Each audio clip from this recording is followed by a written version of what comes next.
Hey, so this is Isaiah in the office, and this is everything I learned in business in the past week.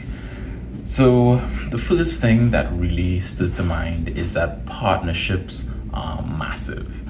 By the way, the date is January 6th, 2025, in a new year, so excited to talk about this. So partnerships are massive. The reason I know is because I recently got into a business partnership with a good friend of mine, one of my best friends.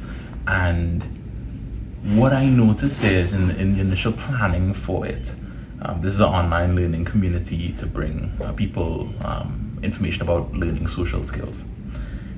And in the initial planning, I noticed that he would try to poke holes into my idea, not in a negative way, but in a trying to build me up way, trying to understand, okay, this is what you want to do, why is that, is it going to lead to the results we want? And I think that was hugely important for us, because what that allowed is for us to now come out with a better plan, a better offer, a quicker way to do things than I would have ever gotten to on my own. And I think that is massive, and it is crucial when it comes to business. Planning, getting the right strategy is one of the most important things you can do in terms of success. So, to have somebody to interrogate you in that way is really massive. And that's not even to take into account, the productivity gains that you get from a partnership. Granted, it really depends, because this is somebody I know and trust and have admired their work ethic for years, right? So, had it been somebody with a different skill set or that I knew less, it might be a bit different. Another way that is huge is in motivation. So recently, just now, we actually got the first member in our online learning community who was not invited by any of us, right? Like, I didn't invite them, Jamie didn't invite them. This was a completely brand new person who just found us on the platform we're on. And it was huge, it was massive. Like, I sent a screenshot to Jamie, and we were very happy, because and that gave me a real big boost, because I had somebody who could relate to the success of that. I had somebody who can see and feel the excitement of that. And I only imagine, as we continue, those moments, those milestones are going to feel so much bigger, right? Because we've been working on it and contributing to it. So that's a huge thing, and it's a huge thing that keeps you going, because I've noticed in my previous business ventures or my previous social media adventures that although I would get success, it kind of falls flat, because I would feel it, but almost nobody would be able to relate to it. Or if they can and have been in this space, they wouldn't really be able to relate to it on the same level of knowing how much work went into it. So having that person who's in on it, nearly 50-50, I'm 51%, he's 49%, it's massive, it's huge. And one of the last things is on accountability. So it just makes it so that I feel like every week, almost every day, I need to come in and have an update. I need to push and try to make this happen. And on my end, going back to the first point I brought up, I am always trying to make sure we're doing what is efficient, doing what is streamlined to get us to success as quickly as possible. And I think that's hugely important, and it's something that a partner is uniquely designed to give you that you may not get from anybody else, or by yourself, for instance, because you might only be looking at it from one way, from one perspective. A partner is going to be looking at it a lot of ways.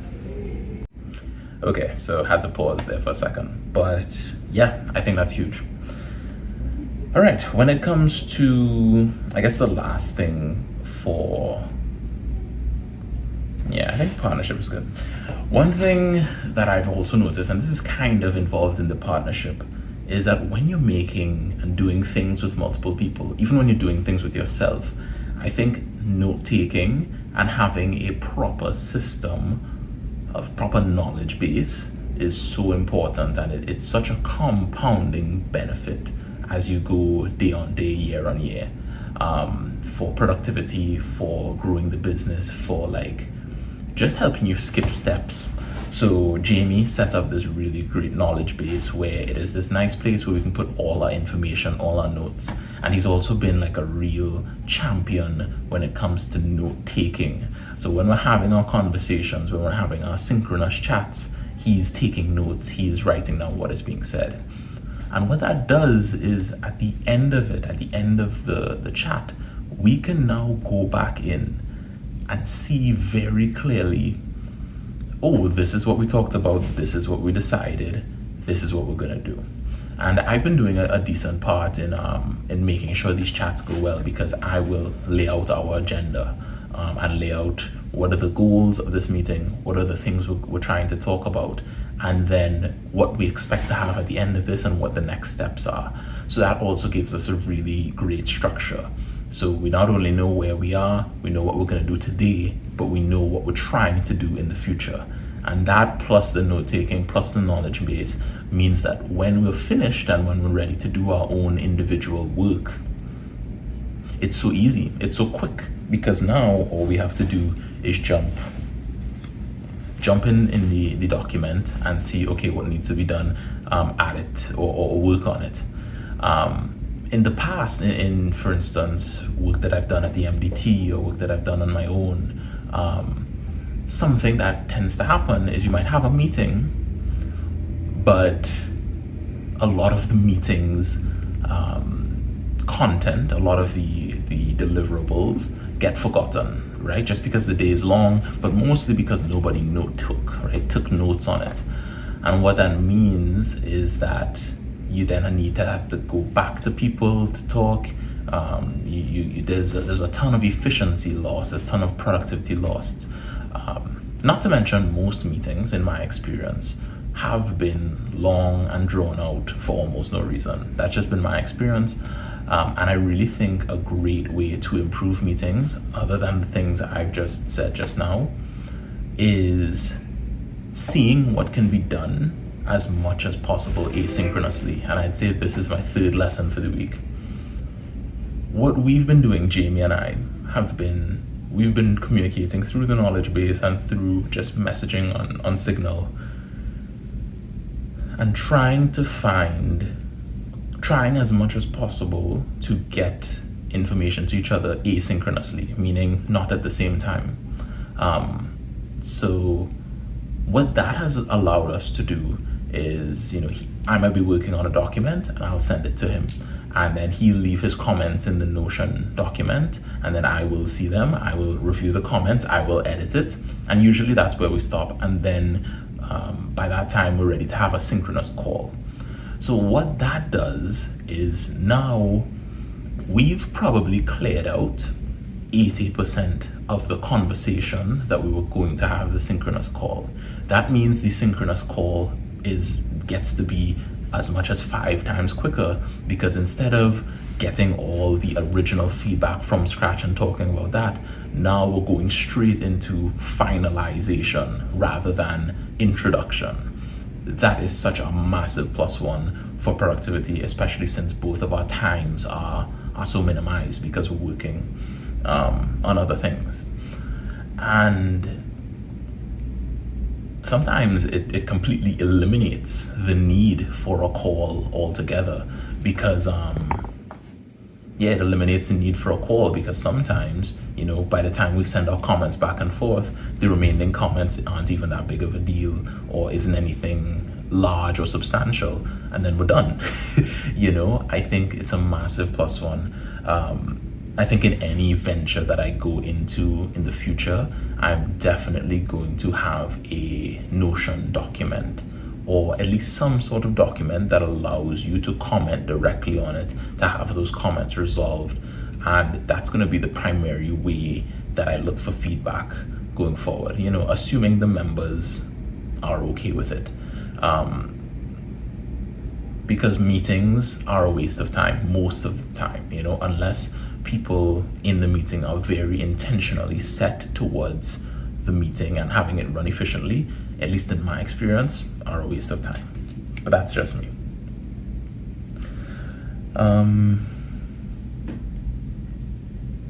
Yeah, I think those have been massive. The last thing is more, I don't know if it's a thing I've learned just yet, but it's something I'm trying to decide on. And that is that when it comes to my work with what we're doing, I'm still deciding on if I want to quit it altogether. So the thing that is kind of straggling on is that I'm deciding on, well, do I want to run the website? So I'm not doing the social media, which takes a lot of time, but do I want to run the website and basically allow people to come on the website, see the events and all that kind of stuff? And ideally, it shouldn't take too long. In fact, it takes maybe less than 30 minutes of management when it's all up and running. But it does cost. It will cost like 400 to 500 TT dollars. Again, not the biggest deal. But there is a question on focus and giving with no return, right? So the question on focus is, well, right now, in order to get it up to speed so that it could run continuously, it will take maybe, let's say, 2 to 3 hours. Again, not the end of the world, but it is 2 to 3 hours away from the things that I am working on, the goals that I'm trying to achieve, right? And so there's that, right? But there's another element in terms of giving without receiving.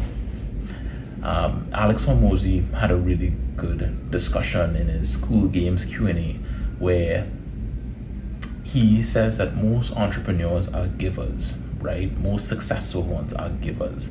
They try their best to give people value, and then they allow that value to kind of come back and trickle back to them, trickle back to them, right?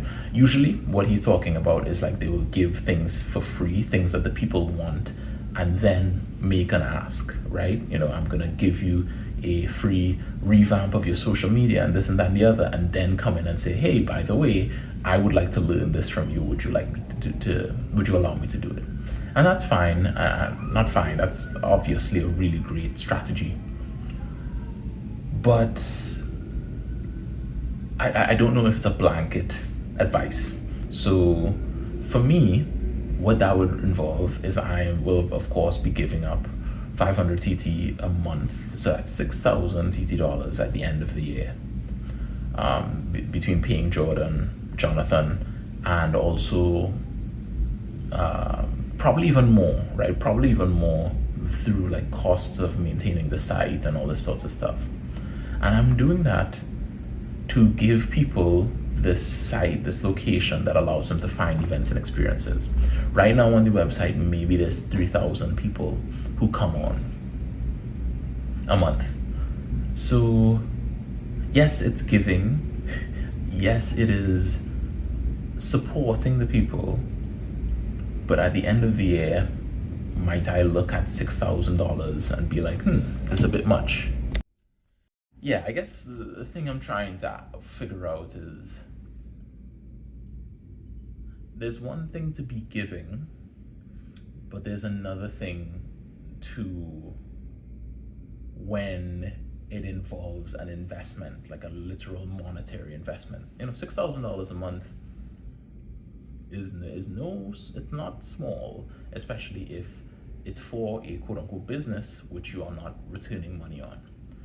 So, but it's tough because what we're doing has brought me a lot of goodwill with people in Trinidad and Tobago. I'm sure the social media does that a lot more than the website. But the thing is, I'm not really prepared or ready to utilize that. It'll come in like a random fashion, but it's not like it won't come in a coordinated, hey, I want to do this, or hey, I want to reach out to this person or that person. So now actually talking about it, I think I'm leaning more towards shelving it completely, just because there's no business reason to be putting out this kind of money. Full stop. and I think that's valid. It's okay if it's giving for free, you know, like there's no cost or monetary thing assessed to it, but yeah, I'm not sure if this is adding up. So there's that. So I think, well, I gotta go. So those are the things I learned this week in business. Massive plus ones, especially early on in this video. So I hope to learn more.